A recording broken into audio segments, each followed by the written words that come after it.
So now we will go into our next person, who's Liz from Oberlin College. This is one of our private schools that we have represented for our webinar today. In particular, it actually has two major departments, as I put, College of Arts and Sciences and also a music conservatory. So any of our students out there who are more musically inclined could consider this as an option. Of note, which I have researched, it is actually the first American university to admit African American students as well as administer bachelors for women, and it is located in Ohio. And now we have Liz here to talk a little bit more about that. Hello, Liz. Hi there. Can you hear me okay?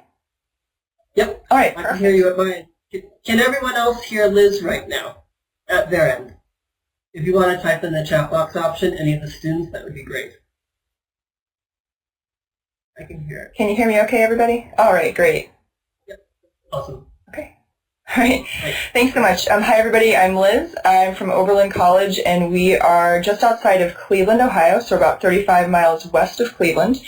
Our college is what you would call more of a national institution as opposed to a regional institution. So we see about 91% of our students coming from outside the state of Ohio. We actually have more students from New York than Ohio, and we have more students from California than Ohio. Ohio is actually number 3. But we also see lots of students from big metropolitan areas like DC, Boston, Chicago, Pacific Northwest, etc. In terms of our size, we are a small liberal arts college. Small liberal arts colleges in general tend to be somewhere between 1,400 students to 1,800 students, but we're a little bit larger. We're at about 2,900 students for our student body. And one of the reasons for that, as Karen mentioned, is that we do have a conservatory of music on our same campus as our College of Arts and Sciences.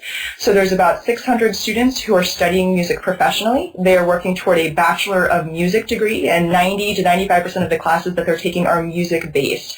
There are about 2,300 students that are in the College of the Arts and Sciences, and we have about 50 different majors within the College of Arts and Sciences. We also have a great program called the Double Degree Program, where students can be enrolled in both the Conservatory of Music and the College of Arts and Sciences at the same time, working toward both diplomas, a Bachelor of Music diploma and a Bachelor of Arts diploma, and that's a degree that you could, those diplomas you could earn within 5 years, and there's about 200 students that are pursuing that. So that's about a third of the conservatory's actually double degree. We have just as many people on our campus studying science as we have studying music. A couple just other facts about the curriculum and academics. We do prepare our students very, very well to go on to graduate school. It's very common for many small liberal arts colleges to be undergraduate focused. So at our college, we do not have any master's programs or PhD programs. It's all bachelor's programs. So students are working directly with faculty members. We do not have any TAs on our campus. And since 1920, Oberlin College has produced more students who've gone on to eventually earn a PhD than any other small liberal arts college in the country. So we do have a strong relationship with faculty. The ability to do research early on is very key, and so we do send a lot of our students going on to graduate school. We do have about 50 majors in the College of Arts and Sciences, within the top 10 biology, history, English, but we also have a few unusual ones that you don't usually see in the top 10.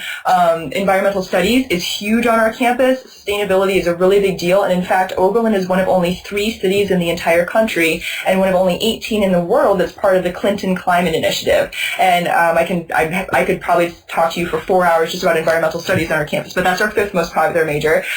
We also see neuroscience. Neuroscience is a little bit unusual to see at the undergraduate level, but Oberlin was the first college alongside Amherst College to offer neuroscience at the undergraduate level, and that was in 1972. We do send a lot of students on to medical school. The medical school acceptance rate is about 25% higher than the national average. Also seeing creative writing as an undergraduate major in our top 10 majors is very, very popular. It is its own major. It's not part of the English department. It is its own separate department.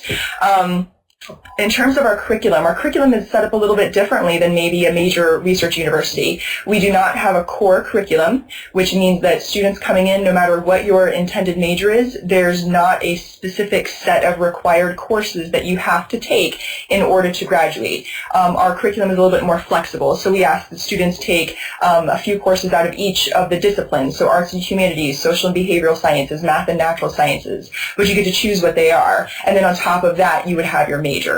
So what happens when you have no core curriculum, it's all of a sudden your class schedule is a little bit more flexible, and so all of a sudden it's much easier to double major. So about 66% of the students on Oberlin's campus double major, sometimes in things that seem to be really related, like maybe psychology and neuroscience. But I also have a student right now who's biology and theater.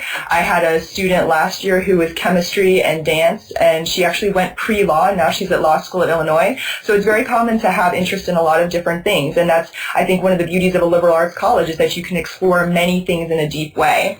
I also wanted to mention another part of our academics that's a little bit different is that we are on a different semester system. We have 2 semesters, just like any other college would, but the month of January is by itself. It's not part of fall semester, and it's not part of spring. The month of January is what we call winter term. And during winter term, Oberlin doesn't really have very many classes that go on during January. So instead of taking class, what we'd like students to do is do some sort of independent project, which can be anything that you want as long as it is educational in some way. A lot of our students will choose to do research at that time, and you can start doing research in a lab with a faculty member as early as your very first winter term. So research is very popular, study abroad is very popular, service projects, independent projects, something career-related like an internship. Most of our students tend to do an internship at least once during their 4 years as a winter term project, maybe just an introductory one to kind of test it, and then maybe you could go for a full internship in the summer later. So hopefully by now you're kind of getting the sense that Oberlin students are a lot of different things. It's kind of hard to put an entire student body into one category or one label, but if I had to choose one word to describe Oberlin students, I would probably use the word activists.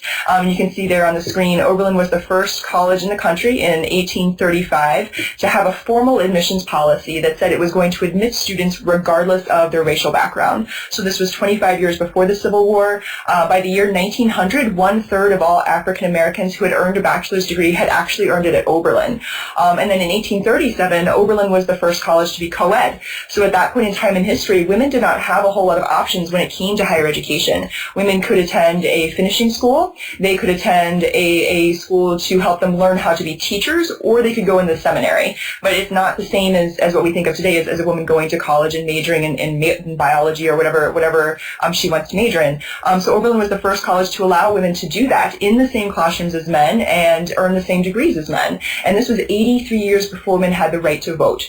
So we tend to think of Oberlin as having a very progressive history. We tend to attract a lot of students that are very, very interested in social justice and very interested in getting involved in their local community or the global community. And so with that, I think I'm going to close. I know that was a ton of information in a short amount of time. Again, I could talk to you for hours about Oberlin, but I'll stop there. And oh, hi, Malaysia, you're an Obi? Yes. I should connect with you later and see if anyone has any questions about anything. Yeah, does anyone have any questions for Liz right now in regards to school? With Liz too, I was going to ask, when you're looking, kind of like I asked, I'll do the same thing like I did with Sure. Nancy.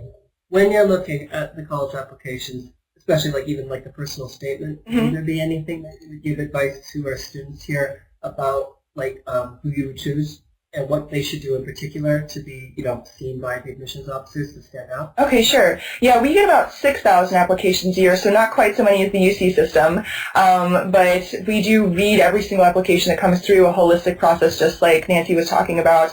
Essays, for me, there's a few things that I look for. One is if a student can write a cohesive, thoughtful paper. We want to make sure that we're admitting students whose writing skills are solid. A lot of small liberal arts colleges, and Oberlin's included, many of the courses are going to be writing intensive, and so we want to make sure that you're prepared. So making sure that things that get proofread is very, very helpful. Another thing is, again, just what Nancy said. I can't tell you how many essays that I've read where someone has written the most beautiful essay about their grandfather or a friend of theirs, and I learn a lot about the grandfather or their friend, but I actually don't learn very much about the student. And so that's one thing to kind of keep in mind as you're writing your essay. I think one thing that really sticks out to me, and I have talked to other colleagues who agree, but I think there's many ways to write an essay, so don't necessarily feel like you have to do it the way that I'm saying. It's very helpful to maybe focus on one slice of your life and maybe tell us a story about one specific period of your life, and then sort of integrate that story into who you are today and your thought process today and your goals and your hopes and your dreams. But if you could take one specific story and integrate it, it sticks with me personally a lot better than maybe a very general essay that talks about a lot of broad topics. So maybe one specific thing to highlight more. So hopefully that helps. Definitely does. Thank you. Yeah, to be more specific to one particular subject, like you said, it could be a challenge, it could be a hobby. Could be that. I had a student last year who wrote a great essay where she started out talking about how her grandfather was diagnosed with an illness and how much that personally impacted her in that moment. She relayed a brief snippet of conversation between herself and her grandfather. And then that was her opening paragraph. It was this, she went to go see him and she was like learning for the first time about his illness, but then after that, then she started to talk a little bit more about how that spurred her interest in medicine, et cetera, et cetera, et cetera. But that one story stuck with me, and I can still tell you this essay that I read about a year ago, even though I read about 1,000 essays last year. That one sticks out to me because I remember that opening paragraph, that specific story. Was that student accepted? That student was accepted, yes. I don't remember at the top of my head if she chose to enroll, but she was accepted, yes. And that's why it stood out to you. Yeah, something like a story like sure, that. Yeah. Mm-hmm. That's really good. Thank you, Liz, definitely. I want to ask again, did anyone else have any further questions for Liz for Oberlin College? I think that is good. Well, thank you very much for coming. My pleasure. Thanks for having me. Definitely. And you have a good night. You